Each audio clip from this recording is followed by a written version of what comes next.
फाल्गुन की अमावस्या और 17 फरवरी 1988 को मुझ दास को मेरे परम पूज्य गुरुदेव स्वामी रामदेवानंद जी ने नाम की भीख डाली थी। और वो दिन कभी भुलाया नहीं जा सकता, जिसने हमारे कायाकल्प कर दी, जीवन पलट दिया। हमारे को एक अनमोल रत्न मिला। और उसी दिन से आप जिस दिन आपको उपदेश प्राप्त होता है परम संत से, वो आपका वास्तविक जन्म होता है। पहले मनुष्य जीवन अवश्य था, लेकिन कर्म मनुष्य के नहीं थे।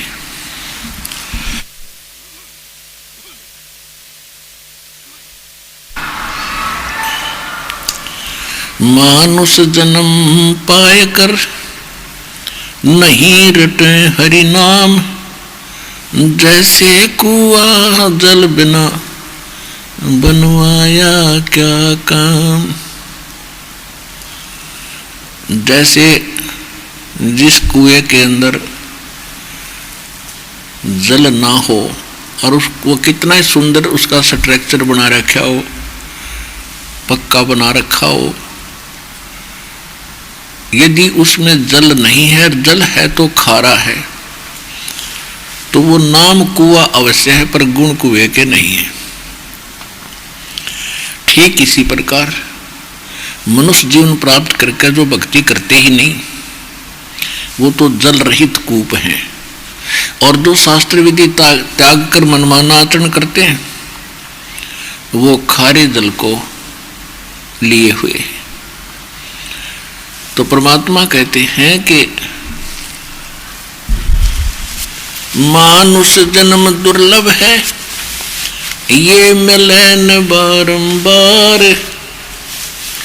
जैसे तरवर से पत्ता टूट गिरे, बहुर न लगता डार। एक बार मानुष जीवन अपने हाथ से छूट गया, फिर यहाँ आप इसी रूप में नहीं आ सकते। जिस प्रकार तरवर से यानी वृक्ष से पत्ता टूट गिरने के उपरांत वहां पुनः स्थापित नहीं हो सकता। तो इसलिए परमात्मा कहते हैं, राम नाम रटते रहो जब तक घट में प्राण, कभू तो दीन दयाल के बनक पड़ेगी कान। श्वास उश्वास में नाम जपो, व्यर्था श्वास मत खो, ना जाने इस श्वास को आवण हो कि न हो।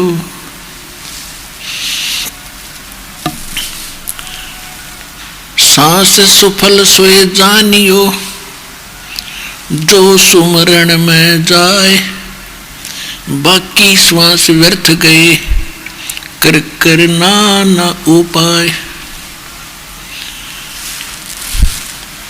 राम रटत कन्या बलि, साकेट भलो न पूत।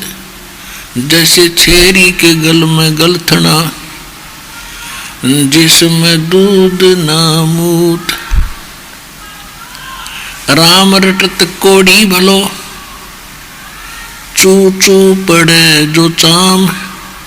वो सुंदर दे किस काम की, जा मुख नाही नाम।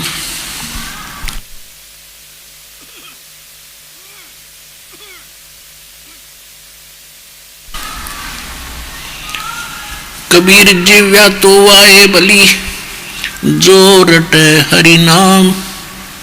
नहीं तो काट के फेंक दियो, ये मुख में बलो ना चाम। राम रटत निर्धन भलो, चाहे टूटी घर की छान। वो सुंदर महल किस काम के, जहाँ भक्ति नहीं भगवान। परमपिता परमात्मा ने आके स्वयं ही अपनी जानकारी आप ही बताई है। हम जिस लोक में रहते हैं ये ब्रह्म का लोक है, सरपुरुष का लोक है, इसके 21 ब्रह्मांड का अक्षेत्र है।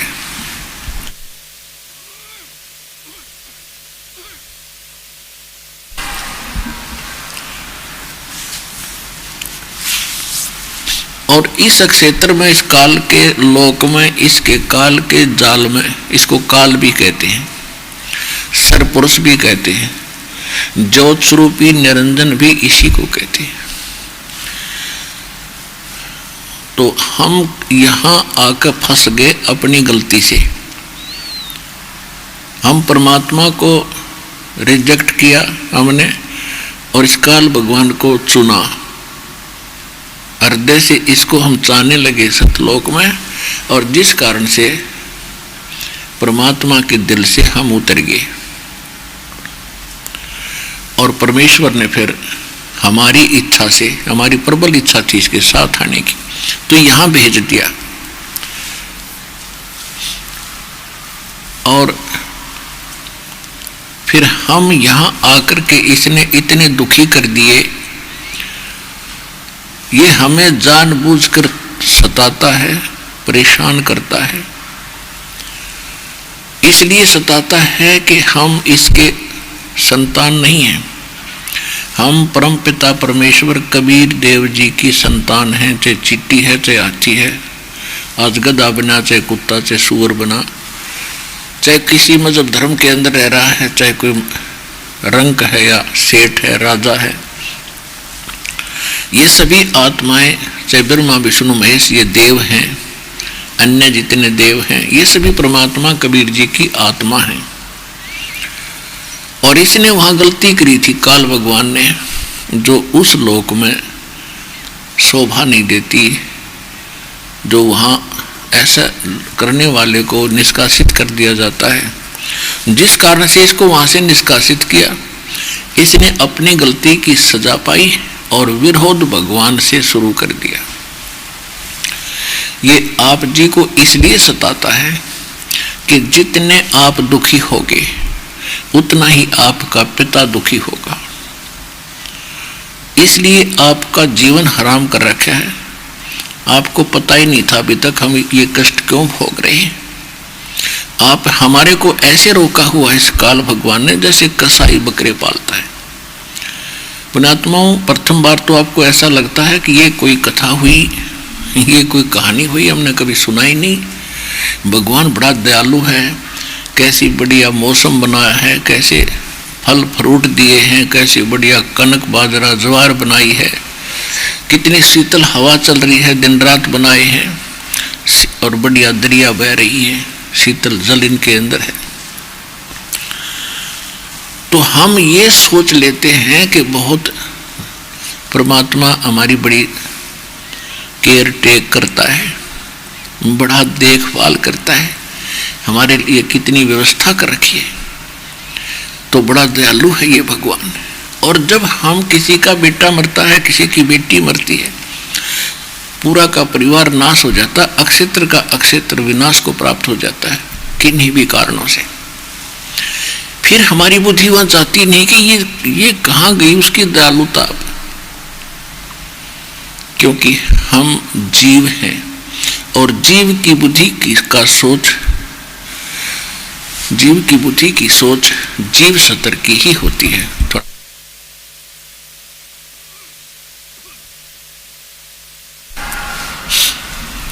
और यदि हम इतना विचार करते तो कोई ना कोई विकल्प खोजते, अवश्य कभी चर्चा करते कि ये क्या जीवन हुआ भाई। कल तक ये व्यक्ति अपने बच्चों में कितना प्यार से रह रहा था, और जिस मकान को बनाने में इसने अपना जीवन न्यौछावर कर दिया, जो संपत्ति इसने संग्रहित करी, और वो सारी छोड़कर चला गया।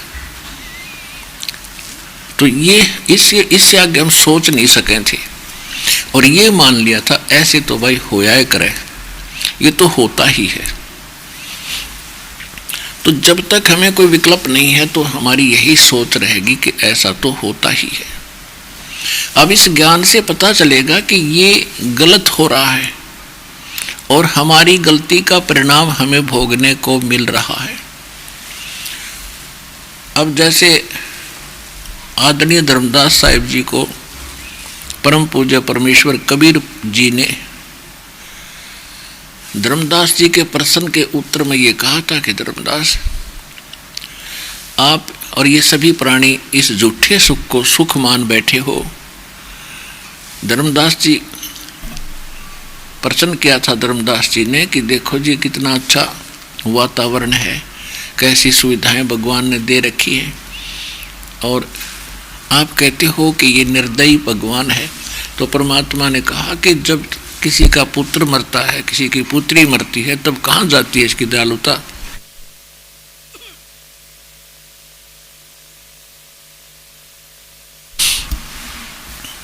तो परमेश्वर ने बताया कि धर्मदास, मान चाहे मत मान, मैं बताऊंगा तत्व ज्ञान। इसने आपको अपने स्वार्थवश पाल रखा है, उसके लिए इसने अपने 3 पुत्र छोड़ रखे हैं, यहाँ के प्रधान बना दिए। रजोगुण युक्त ब्रह्मा जी को बना दिया, तमोगुण युक्त सतोगुण युक्त विष्णु जी को, और तमोगुण युक्त शंकर जी को। और ये तीनों ही आपको आपकी उत्पत्ति का, आपकी यहाँ स्थिति यानी आरोग्य रखने का और मारने के तीनों कारण हैं, यही कारण है। और इसका मूल निमित्त है इनका पिता, उसको शराब लगा हुआ है 1 लाख मानव शरीरधारी प्राणियों का आहार करने का,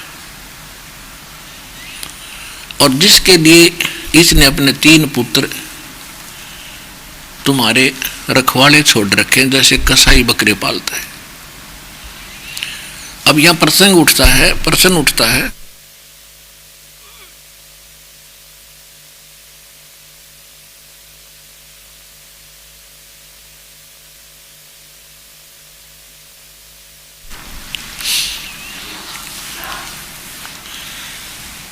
तो परमात्मा ने बताया कि जैसे कसाई बकरे पालता है, ऐसे आप जी को इसने रोक रखा है। अब वो बकरे तो अमुक बकरे होते हैं बेचारे, ना जुबान उनके, और उनके लिए कसाई क्या करता है, एक विशेष स्थान बनाता है, उसके ऊपर एक झोपड़ा डालता है, शेड डालता है, गर्मी और सर्दी ओलों से बचाने के लिए। उसका एक लंबा चौड़ा चरागाह भी रखता है, उसी में एक छोटा सा तालाब भी बना देता है, और यदा कदा जाकर के वो उन बकरों के ऊपर हाथ फेरता है, और वो बकरे उसको प्यार करते, एक नेक व्यक्ति मान के कि देखो हमारी कितनी केयर टेक कर रहा है, हमारी कितनी संभाल रखता है। और जिसमें उसको आवश्यकता पड़ती है 10 बकरों की, 5 बकरों की, इससे अधिक बकरों की या बकरियों की, तो उस समय वो नहीं देखता किसका बेटा मरेगा, किसकी बेटी मरेगी। उसने तो छांट लेने हैं मोटे मोटे, जिनमें अच्छा मांस हो, और निकाल ले जाते हैं। उस समय बकरों को भी आभास हो जाता है कि इनकी खैर नहीं है, और वो भागते हैं इधर उधर, एक दूसरे में दौड़ते हैं और मिमाते हैं, चिल्लाते हैं। कुछ देर के बाद वह जीव बुद्धि सेट हो जाती है। तो परमात्मा कहते हैं कि आप जी को इस काल भगवान ने ऐसे रोक रखा है, तेरी समझ में आओ चाहे मत आओ, ये फाइनल समझ लेना। अपने आत्माओं, आज तक हमारे को ये ज्ञान सुनने को मिला ही नहीं था, और प्रथम बार सुनते हैं तो ये बुद्धि काम कति करना बंद कर जाती है कि यह कैसे हुई भाई, ये कैसे होगा। पता नहीं कितने ऑब्जेक्शन और कितनी शंकाएं आपके अंदर अंकुर कर लेती हैं।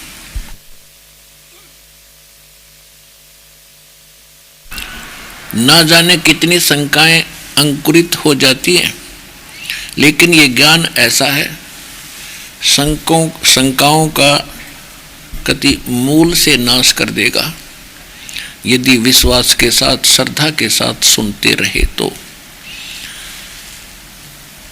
जब धर्मदास जी को परमात्मा ने बहुत सा ज्ञान समझाया, लेकिन हमारा पुराना रंग इतना गहरा हो जाता है कि फिर भी रह रह कर प्रश्न उठते ही रहते हैं। धर्मदास जी ने प्रश्न किया कि परमात्मा के हे महात्मा जी, जिंदा जी,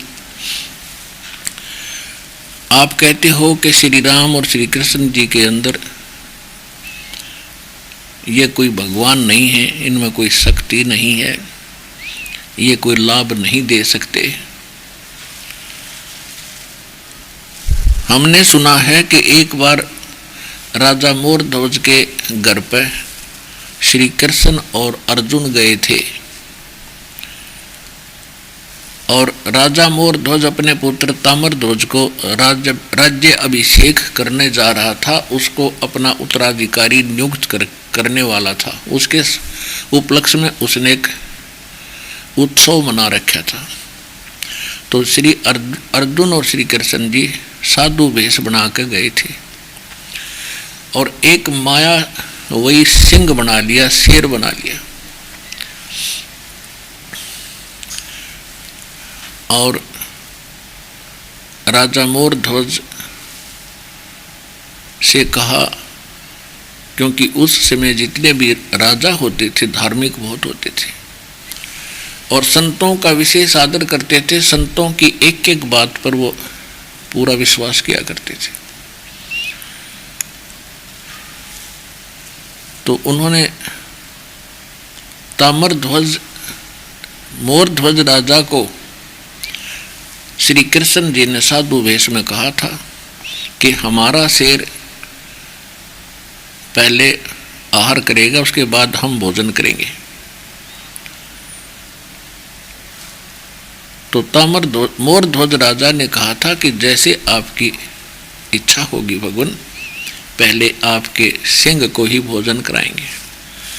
फिर साधु वेश में श्री कृष्ण जी ने कहा था कि सुन ले राजन,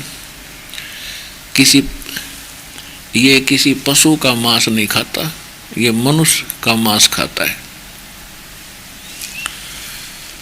अब राजा ने कहा कि जो आपकी आज्ञा वही होगी, मनुष्य का ही लाऊंगा। फिर कहा कि किसी पल्लेदार को मत पकड़ लाना, ये आपके घर के सदस्य का मांस खाएगा। तो मोरध्वज राजा ने कहा कि जो आपका हुक्म वही होगा, और साथ में ये भी कह दिया था कि आज जो मेरे शेर का आहार बनेगा वो सीधा स्वर्ग जाएगा। अपनात्माओं, विवेक देखो। अब राजा को लगन लगी कि मेरा नंबर आवे आज, ये शरीर तो असंख्य खत्म हो लिए हमारे, और ऐसा गोल्डन चांस, ऐसा स्वर्ण अवसर कि स्वर्ग सीधा मिलने जा रहा है। तो उसने कहा कि तीनों इकट्ठे हो गए। 3 प्राणी थे घर पर, एक ताम्रध्वज उनका पुत्र और मोरध्वज की पत्नी। अब तीनों ने मिलकर सलाह बनाई। राजा ने कहा कि मेरा नंबर आने दो, बेटा राज करेगा, आप अपने पुत्र के साथ रहना, मैं शेर का आहार बनूंगा।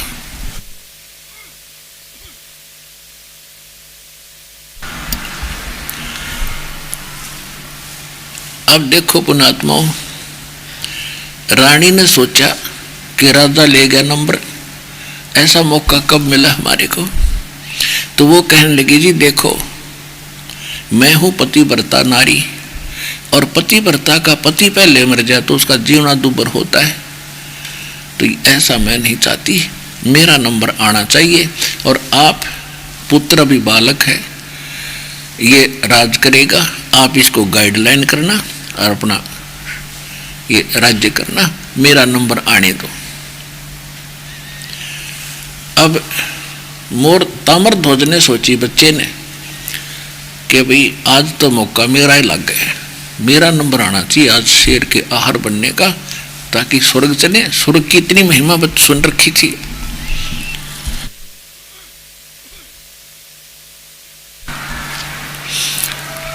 स्वर्ग प्राप्ति के लिए ऋषियों ने हजारों वर्ष साधनाएं की थी, और एक आज सहज में मिलन लग रहा है जो शरीर तक छूटना है एक दिन, ये किसी का रहा ना रहे। तो उस लड़के ने क्या स्कीम बनाई कि देखो, आज तक तो माता पिता ने मुझे पाला ही पाला है, आपका मेरे ऊपर कितना ऋण है, और आज आप मर गए कोई सा, तो मैं तो ऋण मुक्त कभी हो ही नहीं सकता। इसलिए मैं शेर का आहार बनूंगा और आप अपना संभालो राज्य। अब सामने वो साधु रूप में बैठे श्री कृष्ण जी। तो श्री कृष्ण जी ने कहा कि भाई तुम कोई बात करोगे या वैसे ऐसे ही अपने समय व्यर्थ कर रहे हो, मैं करता हूं फैसला तुम्हारा। तो उन्होंने कहा हाँ जी आप ही कह दो, हमसे निर्णय नहीं हो रहा। कहा कि आप अपने पुत्र को आहार कराओ और इसको तुम दोनों ही काटोगे आरे के द्वारा, दोनों, जैसे लकड़ी काटने का आरा होता है, इसके सिर से काटने लगना और बीचों बीच काट दो। उसी समय तैयार हो गए आदेश संत का। अब सूक्ष्म वेद में कहा है कि महिमा की जय संत की, तन मन धन सब दे, सिर मांग टाड़ा नहीं, मोर धवज लख ले। दोनों मात पति पत्नी आरा लेकर खड़े हो गए और फिर कहा था संत ने, संत वेश में श्री कृष्ण जी ने, यदि इस सारे प्रोसीजर के दौरान तुम्हारी आंखों में आंसू आएंगे तो मेरा शेर भोजन नहीं खाएगा, निर्मोही का आहार करेगा। पक्का दिल कर लिया तीनों के तीनों ने, और लड़के को काटने लग गए। इसी दौरान कहा कि इसका लेफ्ट पोर्शन, बायां अंग किसी काम नहीं है, केवल दाएं को, राइट साइड वाले को खाएगा। अब तब तक वो आधा सिर कट लिया था। तो लड़के ने आंखों में आंसू आ गए और तब तक हाँ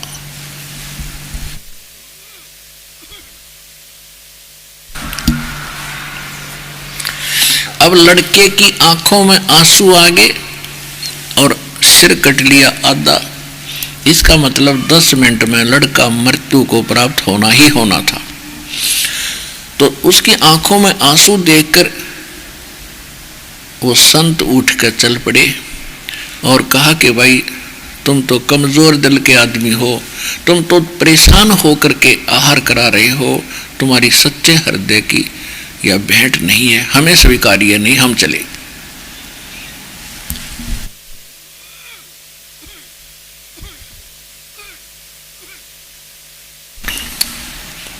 और जो ही वो उठकर चले तो लड़के ने कहा कि महाराज मेरी बात सुनो, मैं इसलिए नहीं रो रहा हूं कि मेरी जान जा रही है, मैं इसलिए रो रहा हूं कि मैं इतना नालायक और नीच व्यक्ति हूं कि आपका मेरा शरीर आधा काम आया, आपने लेफ्ट पोर्शन रिजेक्ट जो कर दिया, उसमें कोई दोष होगा मुझे नीच में परमात्मा, मैं न्यो रोऊं सू कि आपका सारा भी काम ना आया। इतना कहकर बालक मर गया। दोनों राजा मोरध्वज और उसकी पत्नी चरणों में गिर गए, कहने लगे भगवान वो तो बालक था, उसका नर्म हृदय था, रो पड़ा, आप हम में से किसी को भी काट लो, हम नहीं रोएंगे। इस बात पर प्रसन्न हुए।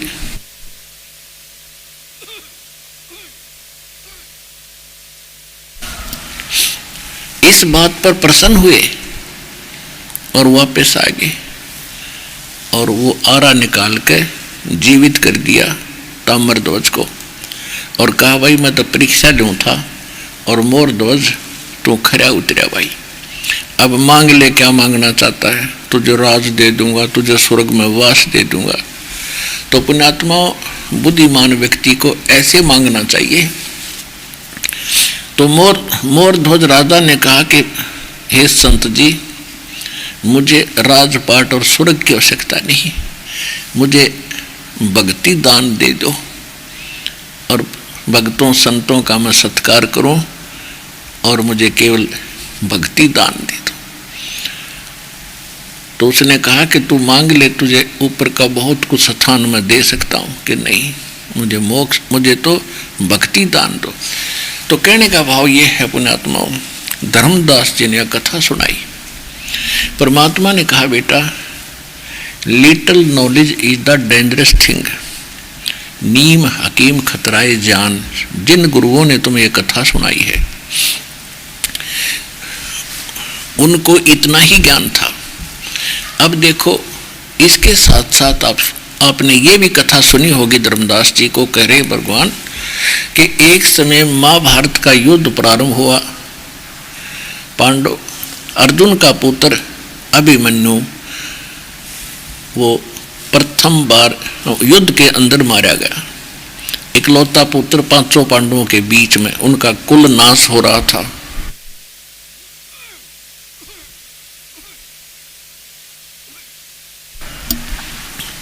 और कोई संतान नहीं थी। उस समय श्री कृष्ण वही था, अर्जुन वही था, पांचों पांडव रोए थे, द्रौपदी टक्कर मारे थी और सुभद्रा टक्कर मारे थी, क्योंकि अभिमन्यु सुभद्रा का पुत्र था, श्री कृष्ण का सगा भांजा था। और श्री कृष्ण उसको क्यों नहीं जीवित कर सका भाई? जब कहाँ गए तेरे भगवान की समर्थता।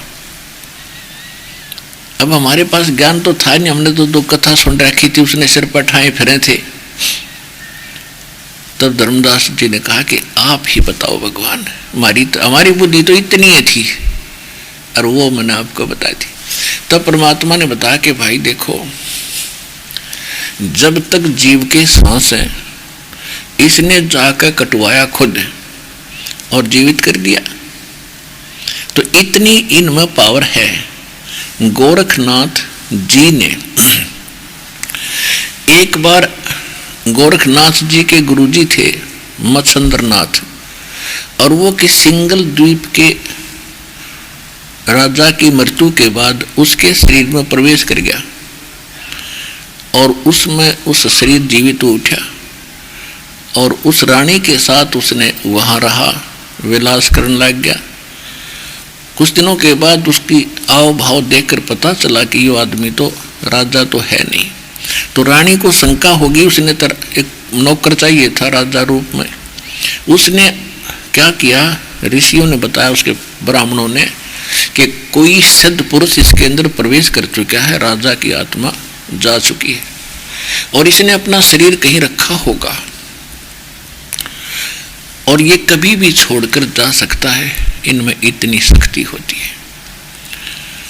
तो उस रानी ने क्या किया कि सब नौकरों को आदेश दे दिया कि आसपास की गुफाओं में देखो कोई शरीर पड़ा, उसने फूंक दो। वो शरीर मिल गया, उसको फूंक दिया और वहीं वो हार्ड पड़े रह गए। गोरखनाथ जी को पता चला, किसी ने कह दिया, व्यंग कस दिया कि ऐसा तू सिद्ध है, तो अपने गुरु ने छुटा लिया। तो वहां कोई वेश बदल कर ये गोरखनाथ गया और राजा को उस शरीर में समझाया कि गुरुजी, ये काम हमारा नहीं है जो आप कर रहे हो, अरे यहाँ से चालन की तैयारी करो, बात बिगड़ेगी सारी। तो कहा कि मैं चलूं कैसे? वो शरीर नष्ट कर दिया मेरा। गोरखनाथ जी के पास भी इतनी शक्ति थी कि उसने वो हार्ड इकट्ठे किए, वो फूल बोलते हो तुम, अस्थि मत्स्येंद्रनाथ की, और अपनी शक्ति से उसको जीवित कर दिया, शरीर बना दिया और उसको उसमें प्रवेश कर दिया। तो ये इन केवल इतने मात्र से भगवान की कैटेगरी में जीव नहीं आ जाता। मुर्दे कहाँ जीवावता, तू भी मुर्दों माही। एक दिन गोरखनाथ से कहा था कि तू भी मरेगा। परमात्मा ने आके गोरखनाथ सिद्धि में बोलिया और टूने टामण हांडे फूलिया। और जंतर मंत्र जोग निभाई और काल चक्र जमजोरा खाई। गोरखनाथ में सभी का गुरुआ। परमात्मा ने कहा था कि मैं जगत गुरु हूँ और सबका गुरु हूँ। तो गोरखनाथ जी ने कहा था कि तुम्हारा वचन मोए लागे कड़ुआ, कि आप जो बोल रहे हो ये मुझे जचता नहीं, मुझे अच्छा नहीं लगा कि आप सबके गुरु हो। परमात्मा ने कहा था कड़ुआ लगे सो मीठा होई और हमरे बात पतीजे सोई। तो गोरखनाथ जी को परमात्मा ने ये ज्ञान दिया था और परमात्मा ने उनको नाम भी दिया था, जिस कारण से उस गोरखनाथ में कुछ सिद्धियां आ गई थी और इसी कारण से वो सिद्ध और प्रसिद्ध हो गया।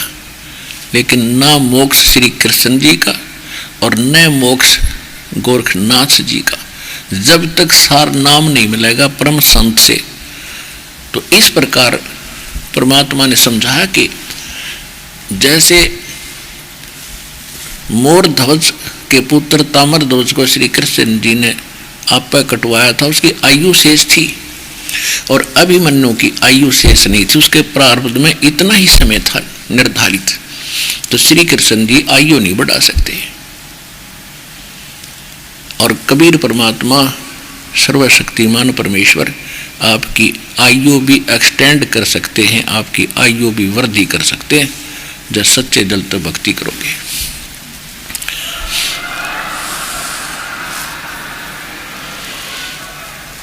तो धर्मदास जी एकदम स्तब्ध हो गया।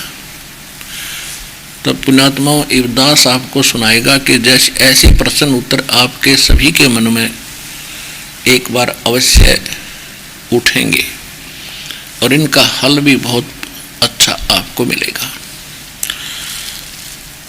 धर्मदास जी ने सुनाया था कि भगवान श्री राम ने समुद्र पर पुल बना दिया और श्री कृष्ण जी ने गोवर्धन पर्वत को उठा लिया।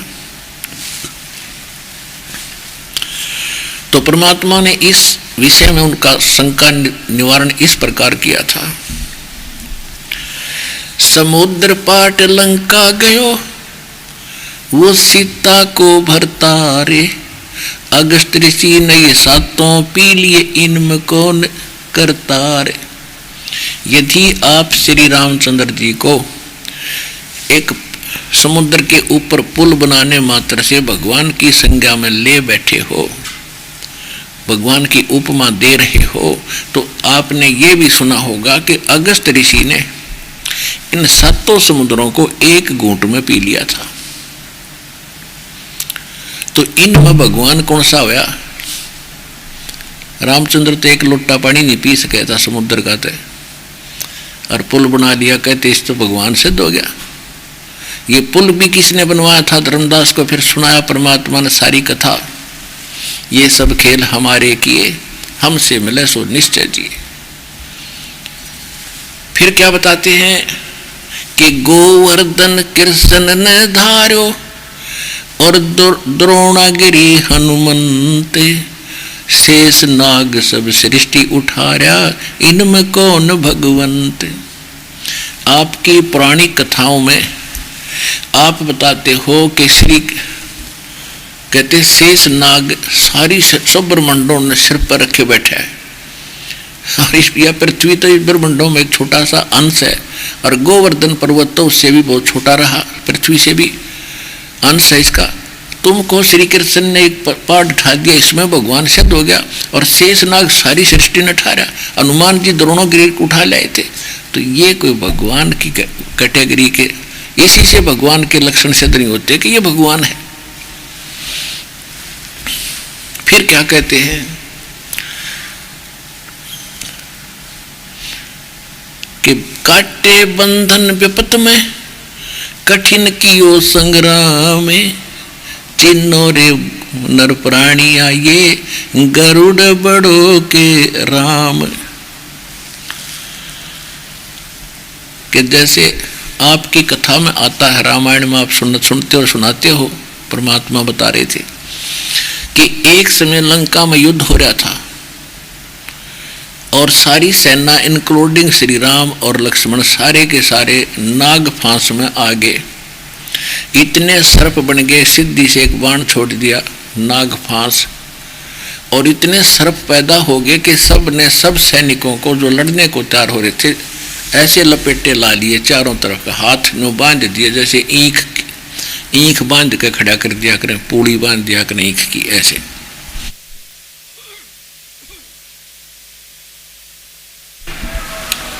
सारे के सारे पूरी सेना और राम और लक्ष्मण भी। और फिर किसने उनका बंधन काटा? गरुड़ जी आए पक्षी, और उन्होंने सारे नाग काटे मारे। तब वो आपके राम स्वतंत्र हुए।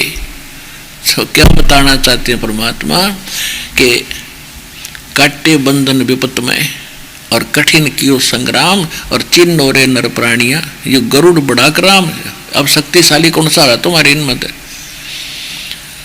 तो पुण्यात्माओं, ये तत्व ज्ञान है, इससे कति नखार हो जाएगा हु इज गॉड।